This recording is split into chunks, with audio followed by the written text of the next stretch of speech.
Welcome back to the channel, everyone. Thank you for tuning in to another video. Got a highly requested topic, and that is how can you grow a small micro Nasdaq 100 account? We're talking about using $1,000, all right? Maybe your hard-earned money, maybe you've got put away for into savings, into an account separated from the money you would use, to basically take care of things at home. Money you put away in savings for a rainy day, and then money you put into a brokerage account. So let's say you take $1,000. You want to be able to find a way, and you want to start trading. What can you do? What strategy can you use to grow your account? All right. Now, with the micros, you should know already that they trade at smaller sizes, meaning the tick value is lower. So yes, it's going to take a little bit more trading over time to build up an account. But look, that's where being patient and having and being consistent in your trading, you will watch that account grow. All right. This video is not for anybody who thinks they're going to step into the markets and start getting rich overnight. This is for smart individual beginner traders that are simply looking to grow a small account using $1,000 trading the micro Nasdaq 100. I trade the bigger version, the Emini Nasdaq 100. Which trades at $5 a tick. I also trade the ES as well. But if you love to trade the micro Emini Nasdaq 100, this video is definitely for you. But again, it doesn't matter what markets you trade. I simply trade supply and demand, and the same strategy I'm going to show you today, it works across all markets. So pay attention, take notes. I have tons of videos on the channel, where I'm talking about over and over and over the strategy, how I use it. There's live recorded videos as well where you can watch me trade it. If you're interested in becoming an elite member, okay, I'm going to talk about that at the latter part of this video because you do get additional perks and rewards, and gain access to private videos or information or content included into for a very small fee, okay? We're talking about $6.99. It's just a way of supporting me as a content creator because I want to see people become inspired through the means of trading. I want to see people become successful and profitable, and we have just that on the Discord community. We have, so many traders that are seeing the tide shift and where they were losing money, not making money, and now they're slowly starting to see the profits grow, or they're starting to see the light at the end of the tunnel. As well as we have individuals who've been watching the channels, incorporated the way I trade in their own strategy, and are successful today. If you don't believe me, come over to the Discord, find that link down in the description portion of the video. Now, jumping into this video, what I want to show you is because you have to pick a broker first and foremost, okay? I use MNQ Futures, which is through MNQ Global. That's the parent company. And I just want to show you the margin size with the broker I use, all right? So look here. The micro Emini Nasdaq 100 requires a $100 day trading margin, okay? That means you have to have put at least $100 in your account to trade one contract. Now, I have a simple rule that I go by, a rule of thumb, which is 10 times the margin, okay, per contract. If you grasp me, okay. So basically, what that means is some people will say, "Well, you're crazy for doing that." So you mean you just trade one contract on using $1,000? $1,000 I have in my account. Yeah, basically, because look, you don't want to over leverage in the markets. You want to slowly be able to make gains. You're not going to get rich doing this overnight unless you've got tons of capital to be able to do so. Trust me when I say this, or you're just a straight out brilliant genius and you're off for the races. But you got to have the capital. One way or the other, doesn't matter, how much how much information you have, and if you don't have any capital, you're not going to make any money. If you do have the capital and you don't know how to trade, you're going to blow money. So what I'm trying to say is 10 times rule is what I live by, meaning having 10 times the amount of the margin to be able to trade one contract. So the margin here is $100 a contract, so I would trade one contract. Now, I'm not telling anyone to do that. If you want to trade 2, 3 contracts, I just wouldn't start ramping things up too high with $1,000, using just $1,000, because if you don't know how to trade correctly and you don't have a good strategy in place, what you're going to do is you're going to you could possibly take one bad trade or 2 bad trades and get yourself trapped in enough drawdown to where you start to see your account size dwindle real quick. So just chip away at it, what I'm talking about, to build that account slowly, whether you're trading the micros or the full-on E-minis, okay? Now, the tick values also are different. They're a lot lower in trading the micro Nasdaq 100. It's only 50 cents a tick versus $5 a tick with the bigger parent version of when it comes to the E-minis of the Nasdaq 100. So take a look. What I'm trying to say here is that regardless of the fact is at the end of the day, you've got to have the right strategy in place to grow your account. Now, I recommend, and I talk about to new traders or beginner traders all the time, start with the micros, prove yourself that you can be consistent and patient and to build an account up. So maybe this is for someone that is looking to start trading and they got a full-time job, but they want to make some part-time income. And then what happens is, I've seen this a lot. People start to prove to themselves by trading the micros that they become successful, that they can put together a nice strategy. And I'm going to show you one here today that works. If you don't believe me, you can come onto the Discord community and become a member there and ask. Okay, it's free of charge. So what I'm going to show you is the strategy and how you can trade the micro Nasdaq 100 even with a lower tick value. It's only $50 a tick. Okay, with a small amount of money, having a little bit of capital, say $1,000. Okay, to build up an account. It doesn't take much. This strategy works. Trust me. All right. Strategies work if you backtest and backtest them. You've got to put in the homework. You've got to put in the time. If you're someone that's today saying I'm going to start trading and throw money into my account tomorrow and think you're going to make it, that's not how it works. You've got to put in the time. You've got to put in the hours. I put hundreds of hours in backtesting and perfecting the strategy, and people who are part of this community have seen a major difference in their trading. Trust me when I say that. Ask the community. So also, let's show you this right quick before I jump into the strategy. Now with my broker, it's AMP Futures. See AMP. The tick value is 50 cent a tick when trading the micro Nasdaq 100. Now you may be saying, well, that's not a lot of money because on like what, on 10 points, that's only $20. Yes, but you're chipping away at things, guys. If you trade 2 contracts, okay, that's $40 on 2 contracts, right? But that's how you do it. I mean, even on the E-mini side of it is $5 a tick. You know, people think they want to go for the full gusto. They want to go for a market that pays out at a higher tick value. Look, if you are good at trading, it shouldn't be about, at the end of the day, I'm looking to make $1,000 a day or make $5,000 a day. You simply need to perfect what you know. Sit back. Don't be so tied into the dollar amount when it comes to how much money you need to make. I don't place that. There's no amount I don't set a goal as far as how much money I'm looking to actually make a day. I just trade based on good trade setups. All right. Nothing wrong with having a goal in place in the back of your mind and looking at it at the end of the day. But what I'm trying to say is that the strategy is what's going to prove to you and allow you to make that money over time. All right. So let's talk about the strategy now. Now, what I use, people who've been watching these channels, and maybe you're a first-time viewer, okay? If you are, thank you for coming to the channel and watching today's video. I'm sure you're going to take away something that's going to be very impactful for you, something that's going to work for you, but backtest it, that's what I'm trying to say, and put in your time, all right? If you're someone that has learned multiple different strategies and things, do not overcomplicate yourself and confuse yourself. You're going to at some point have to be tied to something that's going to work, okay? And I did a video many months ago talking about decluttering because I know what it's like to be in a place where you learn so many different things and you try something new and it doesn't work out for you. That's because you are trying to merge so much stuff there together. Strategies work. Keep them simple. Find one strategy, okay, and test one at a time. Don't start trying to merge them all together because that's when you're probably going to make a big mistake. Sorry about that. I hit my mic if you heard that. All right, so what I like to start with is always taking a higher time frame chart or higher base chart. I trade range-based charts. People ask me this a million times over. Why do you trade range-based charts? Simply because they just look cleaner to the eye to me, and to me they provide more setups when I'm especially moving down and scaling down to my lower time frame chart. Okay, even on a higher base chart. Now, I don't know what's equivalent when using time-based tick or volume. Please don't ask me that, as well, because I don't know. I never trade them. I've only traded range-based. Started off that way, and I've stuck with it. So on a higher-based chart, what I like to do is find zones because I trade supply and demand. So if you're a supply and demand style trader, this video, again, is also for you. Supply is aggressive selling and look for areas of aggressive selling, and demand is looking for areas of aggressive buying. All right, and the reason why is because when we see those big moves in the market, you have to understand one thing: who's making those moves? Is it the retail traders? No, it is the banks, the institutions that are making those moves.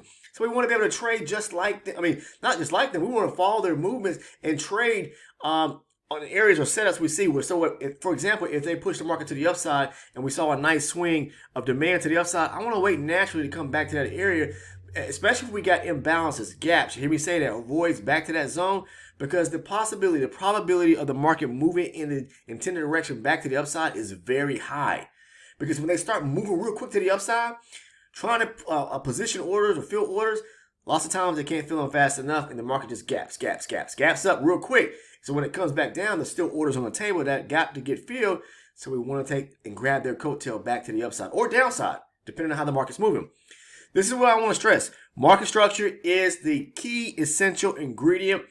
I don't care what market you trade. You've got to understand the overall direction of the market. You have to understand the sentiment in the market. What is it doing? Is it moving to the upside or downside? Sometimes it will range. We know that. So we're going to take a look here on my higher time frame chart, draw out some zones, move down to the lower time frame chart, because the lower time frame chart or lower base chart is where the action takes place, the magic takes place, to let me know when or I need to get to a trade. Okay, but I'm marking my zones off of a higher base chart. So take a look here. We're going to take a look at the structure right quick the last few days. What we see is the market is moving to the upside, breaking structure to the upside. Breaking structures are key to me because it helps me determine which way I should be trading, to the upside or to the downside, according to the structure of the market. So what we see right here, guys, give me 1 second. Okay, here we go. It kind of froze up on. So again, we're moving to the upside here. Breaking structure to the upside. Again, this is the micro Nasdaq 100. All right. So it's moving to the upside here. What I want to find, because we are moving higher, I'm looking for areas of demand, meaning aggressive buying opportunities to the upside. So we get breaks of structure to the upside. All right, it's off my 60 range chart, my higher base chart. And then as the market's breaking structure to the upside, I'm looking to see, okay, where are there areas to which the market can come back to and push higher. So if you know anything about supply and demand, I'm going to show you a couple quick examples here. Again, this is how you can grow your account doing this, following the same type strategy. So this right here is aggressive buying to the upside. The market broke structure right here on this movement to the upside. All right. So we have an area of demand right here, as well as an area of demand right here. So let's mark this zone correctly right here. All right. And as you can see, the market comes back to it to the tick. Now, what makes a zone high probability for me is if I see a gap or imbalance back at the zone. There's an imbalance resting right here at the zone. I'm going to show it to you, sorry. Right here. Let's do this. So when this movement happened right here, pulled back and broke to the upside, taking out structure right here off this little swing, you see this bullish candle right here where the market started to push up right here? The bottom end of that candle right there. Then we go to the third candle. 1, 2, 3. To the bottom end of the wick of that candle right there, there is a gap. There's an imbalance back at this zone right here. All right. So that's what makes a demand zone in this case here a high probability opportunity or possibility for me. Okay. So when the market pushes to the upside here, I'm looking forward to it just come back and test this area. It's already proven to me that it wants to push higher. It's already proven to me that it's breaking structure to the upside. It's already proven to me the structure is moving to the upside. So then the market starts pulling back, pushing down. Low, lower high, lower low, lower high, and moves right here. It comes down to this area. Okay. So now that we're in the zone, it's a high probability area. Okay. We got the gap, we're in balance back at the zone. Let's move to the lower time frame chart because this is where, again, where the action takes place as far as us looking for confirmation and rejection to take a long entry opportunity here. Okay. And because we've been breaking structure to the upside, the goal, the aim, because it's a pullback to a key area of demand, is for it to test and run the highs back up here. Now, also, you want to look at the left-hand side of your chart, of course, to see if there are any other areas of resistance to the left-hand side of your chart that could, is it right here? Is this the reason why the market stopped right here? If so, are there any areas of resistance to the left-hand side of the chart letting me know that, okay, we can take it back up to the high, but the market may not break the high here because of the fact is that there could be areas of resistance to the left-hand side of the chart. So my aim will be taking it back up here to the high off of this demand zone. So let's move down to the 12 range chart right now. All right, so this blue box right here, that is basically what I did is I carried across from the higher time frame, a higher base chart, the 60 range chart. That is the demand zone off the 60 range chart. So when the market taps back into the zone, now you can see we're on the 12 range chart. This is my entry chart that I'm looking for the magic to take place. Okay, all right. People always ask what the yellow line is. That's the VWAP. You know, I'm not a major indicator trader using indicators, but I love using the volume profile. And actually, one thing, let me change this right quick. Again, using volume profile.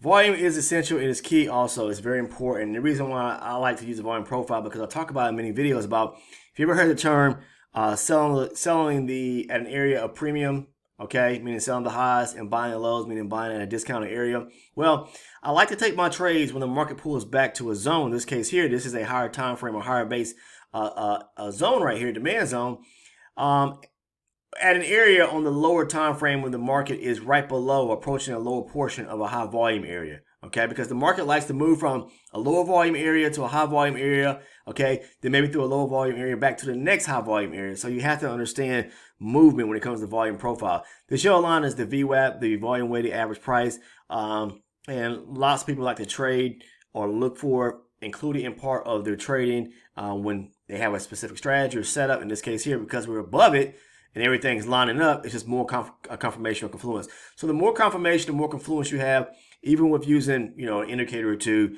helps out. But I don't need the volume profile. I don't need any indicator. I trade purely based on looking at the structure of the market and price action, and looking at incorporating what's in my trading strategy, supply and demand. Supply and demand is the cornerstone of how I trade every single day, and this is how I do it.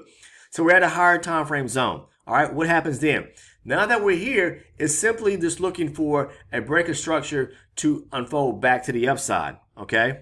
And the key to it is I like to see or take my trades as close to the higher time frame zone as possible. So I'm looking for those breakers, you know, structure back to the upside here, shifts off of the lower time frame chart. So pushes up, pulls back, break structure. When it pulls back, we got a small little, I'll blow this up, demand area right here, okay? See this? Area of demand right here on the lower time frame 12 range chart, which I'm looking to take my trades off of. So the first break of structures to the upside, closest ones back to pretty much, you know, closest to the higher time frame area or zone, probably what I'm interested in. So we get a pull back here, and then what I look for, you hear me talk about in many videos, break and close of a candle above. So this kind of, well, it's not, all you got is a wick here pretty much, but I want to see a bullish candle close above and close. So in this case here, close, bullish candle close above, I'm long at the close of it. All right. So typically what happens is you'll see like a bearish candle to the downside here, pull back.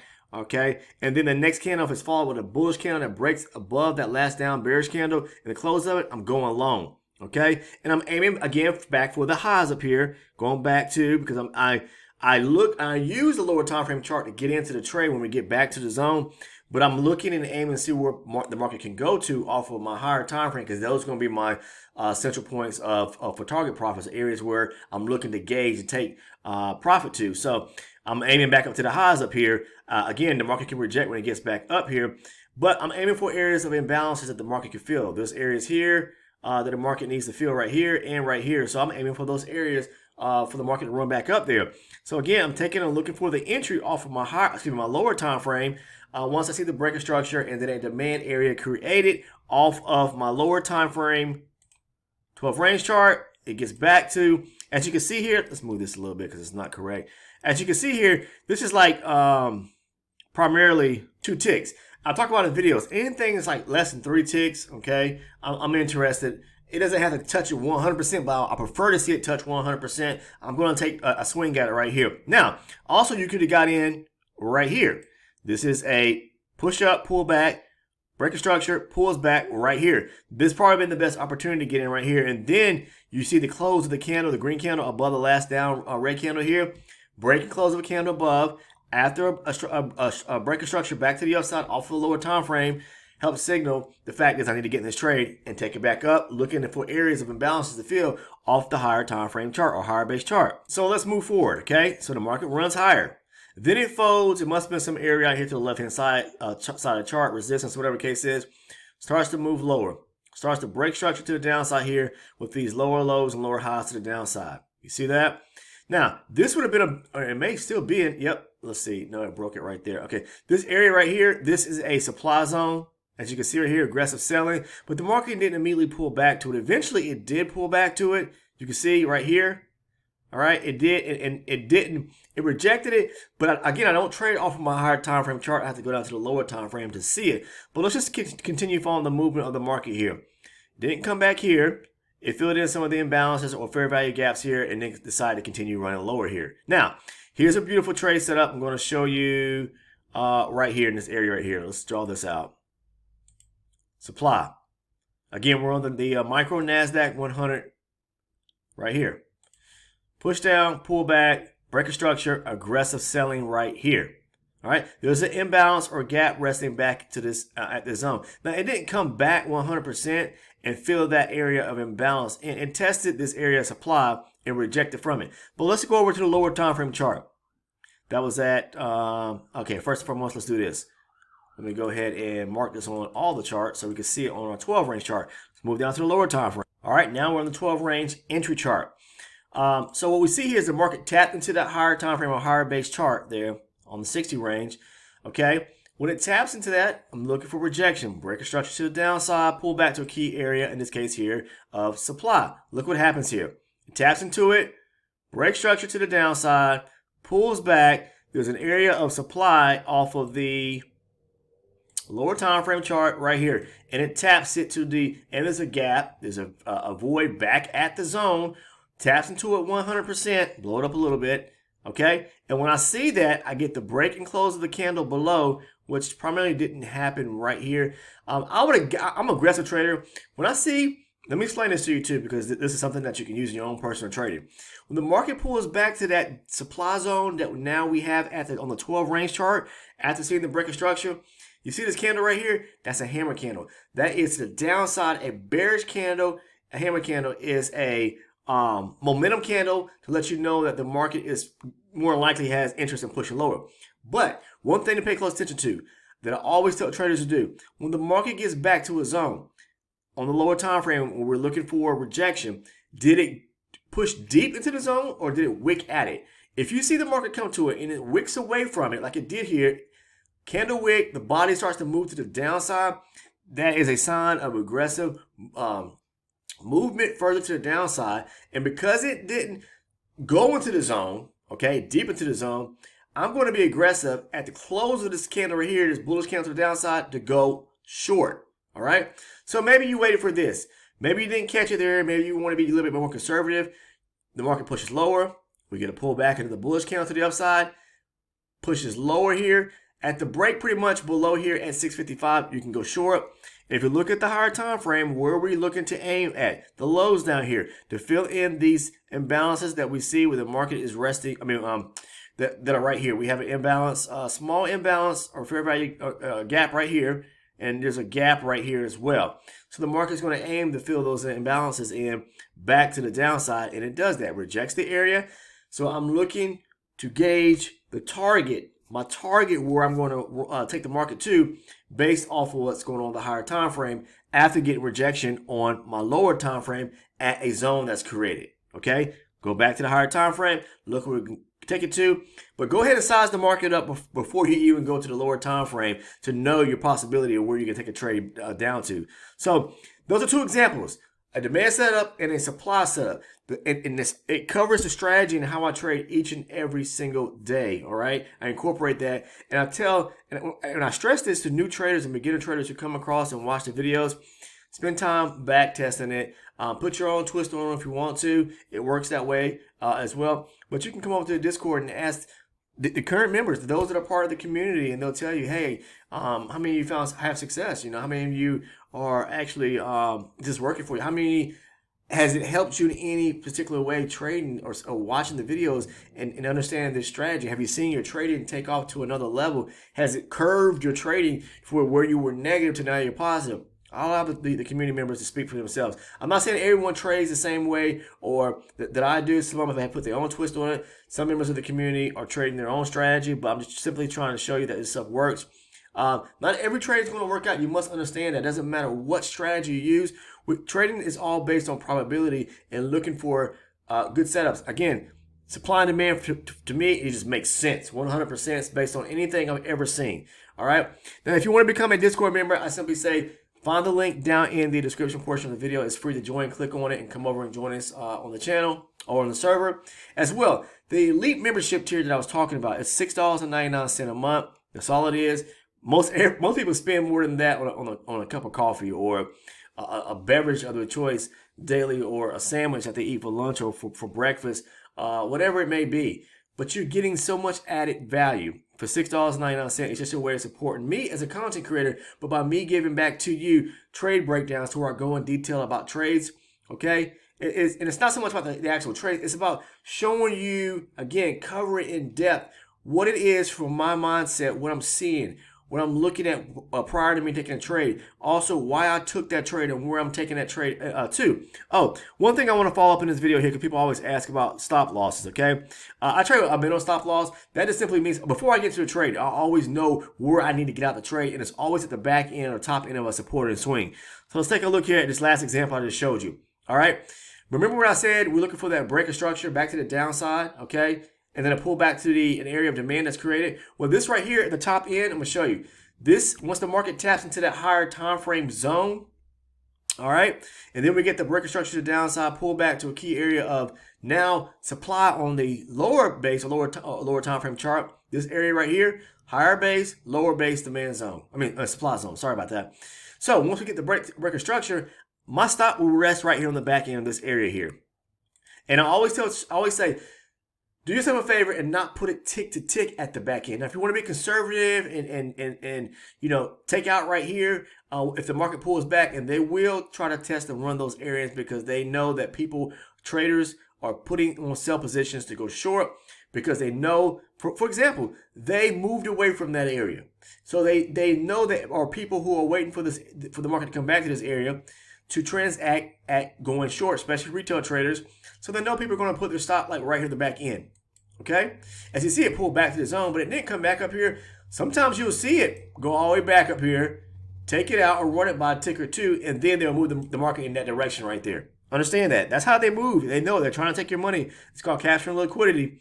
All right, so what they do then, what I would recommend doing is, if your stop, this is at the back end of a support and swing. I always talk about putting a stop at the back end of a support and swing from where you enter your trade at. This is a supporting swing area right here. Push the downside, pull back, boom, break structure. And then you got the supply zone created right here.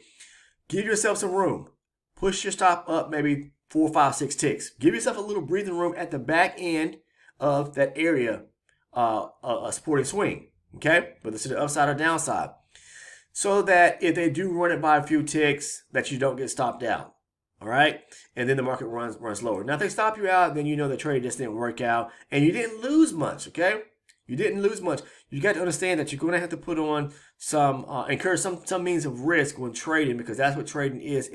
It's risky. And these video content and what I'm trying to show, they're for entertainment purposes and educational as well, surrounding the way that I personally trade. Not telling anyone to trade like me. So, you know, you can test the stuff for yourself. You can come over and talk to community members, and I'll allow them to speak for themselves. But that's covering stop losses, where to position your stop at, you know, and as far as what I look to do in my own personal trading. I know if I got into this trade right here, I know that my area or my my area of pain and where I'm going to get out at is going to be at the back end of the supporting swing right here. So the moment it comes up right there and starts clearing that area, if it starts to break more than, you know, a few ticks, I'm closed. I'm exiting the position, hitting the close button real quick. If you want to put a hard stop right there, that's fine. Okay, just want to throw that out there. But yeah, if you want to become an elite member or elite channel member, you'll see a join button right there in front of you. Click on that button. Or you can find the link to become an elite channel member or supporter down below, right below the Discord link in the description portion of the video. Click on that. You'll see 2 tiers pop up. Make sure to choose the one that says elite channel supporter or elite channel member.